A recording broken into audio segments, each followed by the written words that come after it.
Assalamualaikum warahmatullahi wabarakatuh. Bagaimana yang saya janjikan, tuan-tuan, hari ini kita cuba untuk mempelajari bagaimana kita nak mendapatkan ataupun kita nak menganalisa data secara online daripada sheet respon. Okey. Okey, langkah yang pertama, tuan-tuan, kita perlu buka kita punya sheet respon kita tu yang secara online. Okey, dengan langkah pertama kita terus saja klik pada data. Okey, kemudian kita pilih private table.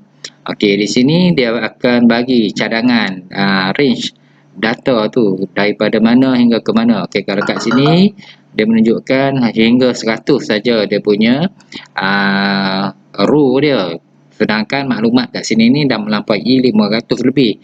Jadi tuan-tuan perlu klik kat dia punya select data range ni dan kita cuba gunakan lebih daripada tuan-tuan akan isi kat sini supaya dia lebih 10 lah, senang. Kalau kat sini last kali row dia ni kat sini adalah 526, kat sini tuan-tuan cuba tulis 530. okey, biar ada lebih sikit daripada yang asal tu. Mengapa tuan-tuan? Okey, sebab nanti di sini tuan-tuan klik sheet, create. New sheet, tuan-tuan create lah. Mengapa tuan-tuan kita perlu pilih sehingga kita tambah lagi 10 daripada range yang akhir tu, sebab nanti esok apabila tuan-tuan, bila rakan-rakan kita mengisi borang tu, tentulah data ni akan tersusun di bawah ni. Okey, kalau kita dah tetapkan hingga 526 saja, esok rakan-rakan kita isi data kita tu, dia tak akan running secara untuk data yang terkini lah, dia akan running sehingga data yang ke 526 ni sajalah. Jadi sebab itulah dalam kita set tu, esok ni kalau ada cikgu-cikgu isi baru saja kat sini, maksud dia di sana pun data tu akan dikira daripada row-row yang berikutnya. Dan setiap kali guru-guru ada penambahan ni, tadi kita dah bagi julat dia 10, maksud dia selepas ni walaupun cikgu-cikgu isi ni, sel-sel yang yang berikutnya tu dia akan bertambah lagi 10-10 secara automatik. Okey. Itu yang saya masukkan, tuan-tuan dan puan-puan. Okey, kita kembali kepada sheet untuk kita data private table kita yang telah tercipta ni, tuan-tuan. Okey, kita di data ni, apa yang lebih pentingnya, kita nak menganalisa berdasarkan apa, tuan-tuan? Okey, kita nak menganalisa data yang kita dapat ni berdasarkan apa? Selalunya untuk barisan row ni, maklumat yang kita perlukan ialah untuk kelas, tuan-tuan, kelas. Okey, jadi kita add nama kelas di sini. Okey, kita pilih mana kelas. Kat sini darjah lah, tuan-tuan. Okey, darjah. Okey, darjah. Kemudian untuk kolom, okey, kalau kita secara automatik, tuan-tuan, di sini akan terpapar nama kelas kita lah ataupun darjah tu.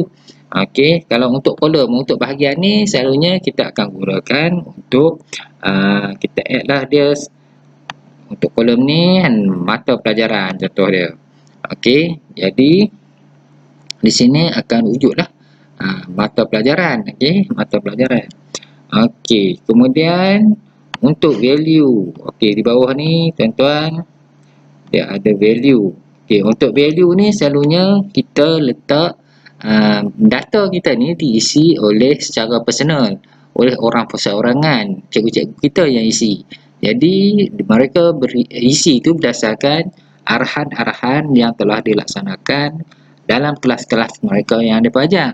Jadi data tu kita ambil value dia tu, nilai dia tu kita ambil berdasarkan individu yang mengisi borang. Maksud dia, kita kalau individu tu merujuk kepada nama mereka, tuan-tuan dan puan-puan. Jadi kita add nama lah kat sini. Okey, jadi kita nak tahu berapa kali. Okey, bila kita masuk nama aja, kita kat sini data dia ni berdasarkan bilangan nama lah. Contoh dia untuk bahasa Inggeris ni, okey, satu baris dari ada 4. Maksud dia bahasa Inggeris ni ada 4 penama yang telah menghantar arahan kerja tu. Okey, 4 ni tidak semestinya orang yang berlainan, mungkin orang yang sama saja. Jadi kita nak bilangan arahan yang dikeluarkan tu oleh siapa tu tak penting, tetapi selalunya biasalah tuan-tuan, kerja-kerja tu mestilah dihantar oleh guru subjek untuk kelas tersebut. Okey. Jadi yang tu saya harap tuan-tuan dapat faham. Okey, kemudian filter. Filter ni kita boleh filter ni untuk kita pilih nanti data-data ni berdasarkan apa. Yang ni dia fleksibel tuan-tuan. Mengikut kebijaksanaan tuan-tuan dan keserasian tuan-tuan dengan data yang tuan-tuan ada lah. Okey, macam mana? Okey, kalau kat sini saya suka untuk saya nak filter kelas. Okey, darjah. Okey, jadi saya masukkan darjah lah untuk saya filterkan elemen darjah. Okey. Okey, tuan-tuan. Contoh dia kat sini, satu lagi untuk filter ni saya suka juga untuk saya tambah mata pelajaran, untuk saya filter ikut mata pelajaran. Okey. Okey, tuan-tuan. Jadi sekarang untuk ruangan filter ni, okey, kita pergi. Kalau macam data yang ada sekarang ni tuan-tuan, dia merujuk kepada semua kelas dan juga semua mata pelajaran, tuan-tuan. Okey, semua kelas dan juga semua mata pelajaran. Okey. Tuan-tuan, daripada data yang kita ada ni, maklumat kelas dan juga bahasa Arab, katalah kita nak analisa berapakah bilangan arahan yang telah diberikan oleh guru-guru tahun 6 sahaja berdasarkan subjek teras.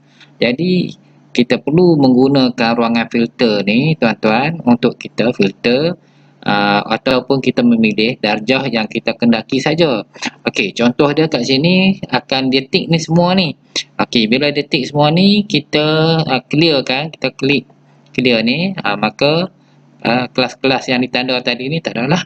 Kalau kita nak pilih darjah 6 saja tuan-tuan dan puan-puan, contoh dia kalau saya ni, sekolah saya ni ada 4 kelas, darjah 6, 6B, 6C, 6G, 6W. Okey, kita akan klik okey.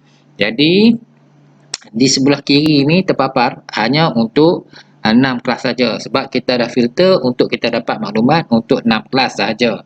Okey, kemudian bagi ruangan mata pelajaran juga tuan-tuan, contoh dia saya nak pilih subjek teras saja iaitu bahasa Inggeris, bahasa Melayu dan juga matematik dan sains, contoh dia.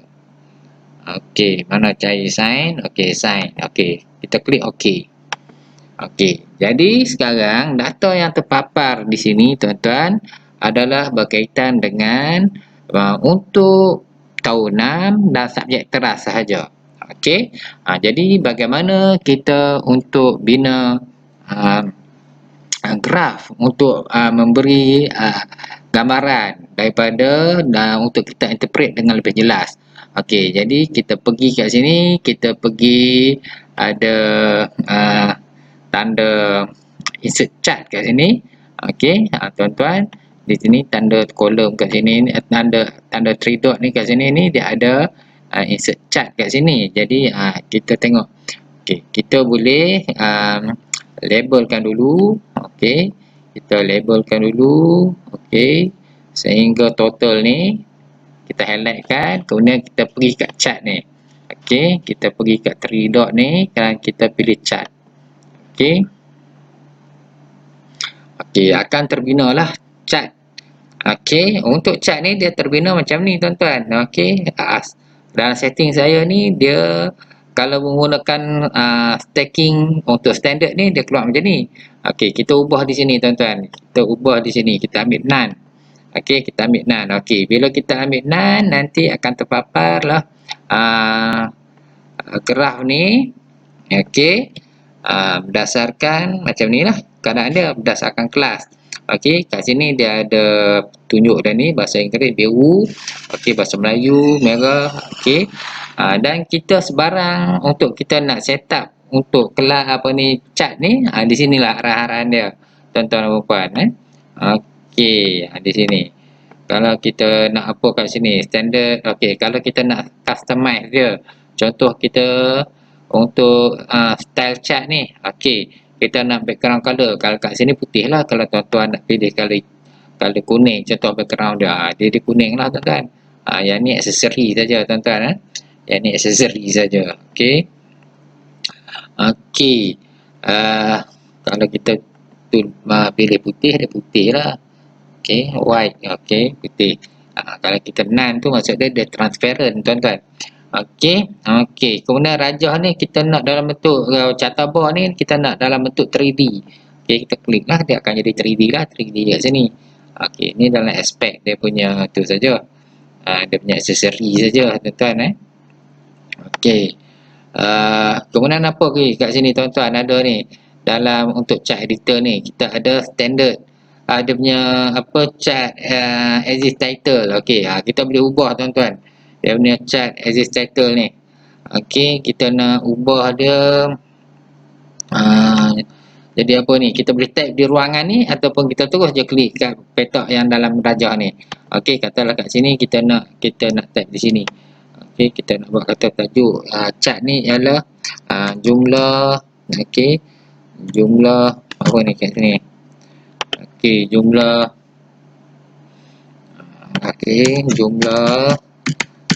arahan pembelajaran semasa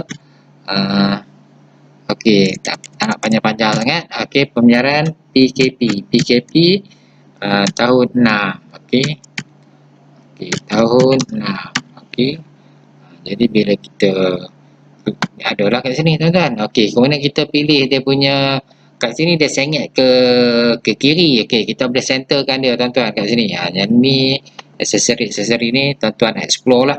Kemudian kita nak bold dia punya tulisan dia ataupun kita nak tukar lagi size dia. Okey, ni color dia punya apa color tu color tu. Okey, kalau terhilang kat situ tuan-tuan klik balik. Okey, tuan pergi kat butang 3 ni, 3 dot ni. Okey. Okey, edit chart. Okey. Edit chart keluar balik lah itu arahan dia. Okey, tuan-tuan, tuan-tuan boleh pilih ni nak tukar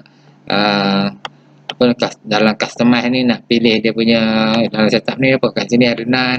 Okey, lagi apa ada maklumat kat sini. Okey, kalau dalam customize ni kita boleh nak ubah lah apa-apa lagi dia punya style chart ni, dia punya tulisan dia size berapa ke. Okey, okey, tuan-tuan pilih lah, carilah kat sini. Okey, ni aksesori saja ni, title and font size. Okey, kalau kita nak besarkan dia punya title, okey tak cukup besar. Kalau kita nak besarkan lagi 24. Okey, kita boleh ni lah, kita klik lah okey, itu cara kita nak buat. Okey, untuk kita dapat jumlah arahan untuk tahun 6. Okey, terpulang kepada tuan-tuan dan puan-puan lah bagaimana. Okey, sekarang saya nak tunjuk satu cara lagi bagaimana kita pula nak setting untuk nak cari ikut panatia pula contoh dia. Okey, untuk panatia pula tuan-tuan. Okey, tuan-tuan boleh pergi ke sheet apa ni pivot table ni, tuan-tuan boleh duplicate dia, boleh duplicate. Okey, duplicate. Okey, kemudian tuan-tuan kat sini dia ada copy pivot table ni. Jadi tuan-tuan boleh rename lah untuk kita buat analisa yang kedua. Contoh dia kat sini kita nak ikut panatia, kata labelkan lah dia punya sheet ni sebagai panatia. Okey. Okey, langkah seterusnya tuan-tuan, kita perlu delete dulu chart yang kita dalam bentuk darjah ni. Kita delete. Okey, kemudian kita kembali kepada pivot table kita ni dengan kita menukar, kita drag saja perkataan mata pelajaran ni ke row. Okey, kita tukar. Okey, kemudian untuk darjah kita tukar, kita tak perlu lagi darjah ni, kita pangkah lah, kita pangkah. Okey, kemudian okey, data yang terpapar kat sini berdasarkan darjah. Untuk darjah tadi ni untuk kita filter, tuan-tuan kena ingat pada filter tadi ni kita ada 4 item saja. Maksud dia data kat sini ni merujuk kepada darjah 6 saja. Okey, jadi untuk kad darjah ni tuan-tuan pergi status untuk 4 item ni, tuan-tuan klik, kemudian tuan-tuan klik untuk apa tuan-tuan, untuk ke semua darjah lah yang ada ni, kalau termasuk ni termasuk PPKI apa semua ni. Jadi disebabkan saya ada PPKI dan sebagainya untuk kelas-kelas yang lain, pro apa semua ada kat sini, jadi saya tak nak yang tu, jadi saya terpaksa pilih juga tuan-tuan ya. Saya clearkan dulu. Okey, saya select all. Okey, blank saya tak nak, saya padam. Okey, kemudian saya drag ke bawah ni, saya PPKI saya tak mau, data untuk PPKI saya tak mau. Okey, saya padam.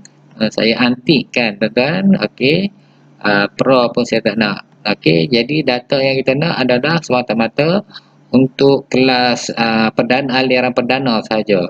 Okey, kemudian kita klik okey. Okey, jadi data kat sini sekarang dah merujuk kepada untuk bahasa Inggeris, bahasa Melayu, matematik dan sains untuk darjah 1 hingga darjah 6. Okey, kalau tuan-tuan nak tambah lagi untuk subjek ni, kita contoh dia kita nak apa lagi? Kita nak untuk uh, uh, kita nak untuk mata pelajaran apa ni, agama Islam. Okey, contoh dia. Jadi kita boleh tambah lah kat ruangan filter ni, mata pelajaran ni 4 item ni kita tambah lagi. Kita klik juga untuk agama Islam. Okey, untuk agama Islam kita cari agama Islam mana pendekat agama Islam. Okey, jadi kita select all juga. Kita select okey, okey. Di sini terpaparlah lah agama Islam sekali. Okey, kemudian daripada sini barulah kita drag, kita highlightkan. Okey, kita highlightkan sel ni. Okey, kalau kita nak grand total sekali pun boleh, tapi saya rasa kita tak perlulah untuk grand total ni, kita ambil sampai parameter sign ni saja. Kemudian kita klik lah yang kita insert ni, insert chart ni. Okey, okey, ni style chart ni dalam bentuk chart pie. Okey, kat chart editor ni tuan-tuan boleh ubah lah. Jadi supaya dia dalam bentuk graf. Okey, jadi sekarang macam tu nama dia. Okey, kemudian untuk kita customizekan lah tajuk dia ni. Okey, kita customizekan tajuk dia. Okey, chart title ni kita ubah lah nama dia. Okey, jumlah. Okey, jumlah arahan pembelajaran. Okey, jumlah arahan. Okey, panitia. Contoh dia. Pulang pada tuan-tuan dah. Saya nak simple saja. Tajuk saya ni. Okey, panitia. Okey, jadi agak berubah lah tuan-tuan. Okey, kita klik lagi 3 dot ni kalau kita nak ubah apa-apa, edit chart ni. Okey, customize dia apa lagi kita nak ubah ni. Okey, kat customize ni kita pilih chart title, chart style. Okey, font table je. Okey, nak dalam bentuk 3D. Okey, 3D. Okey, okey, untuk chart title. Okey, dia punya size dia. Okey, kita nak tambah lagi besar lagi tajuk dia. Okey, jumlah arahan panitia. Kemudian kita nak di tengah arahan dia tu. Okey, kita klik. Kita nak bold. Okey, kita bold. Okey. Okey, tuan-tuan boleh juga tambah dia punya add label ni. Okey, kalau kita klik kat sini, okey, dia akan pergi untuk kita boleh tambah add label ni. Okey, untuk format ni. Okey, kat sini dia ada data label. Jadi kita klik saja kat bar ni. Okey, nanti kat ruangan customize ni akan ada kat sini format data point ni. Tuan-tuan boleh klik lah. Jadi dia akan ada. Kemudian kat sini position dia pun tuan-tuan boleh ubah ni. Kita nak outside di luar. Okey, di luar lah. Okey, di luar. Okey, kalau tuan-tuan ini terpulang pada tuan-tuan ada apa. Kalau nak kat center ke kat tengah, dekat tengah lah. Okey, macam tu. Okey, kemudian boleh juga ni color, tag color dia nak color apa? Nak color merah, pilih ya color merah. Tak nampak, kita bagi color yang bertentangan lah dengan tu. Okey, selalunya kita pakai hitam, tapi dia punya ni kat luar lah. Boleh nampak kat atas tu tuan-tuan. Kita besarkan sikit. Okey, Dia punya website dia auto data font size. Okey, kita taruh tu, kita besarkan 20 contoh dia. Jadi dia besar lah tuan-tuan. Itulah. Okey, itu saja yang saya maklumkan. Dan kalau tuan-tuan suka untuk jadikan sebagai satu dashboard, tuan-tuan boleh add satu page lagi. Okey, tanda bawa ni, tanda cursor tuan-tuan ni pergi tambah satu page lagi, satu sheet lagi di sini. Tuan-tuan ini sebagai dashboard dan sebagainya, semuanya graf-graf ni tuan-tuan kita boleh copy, kita boleh copy dia.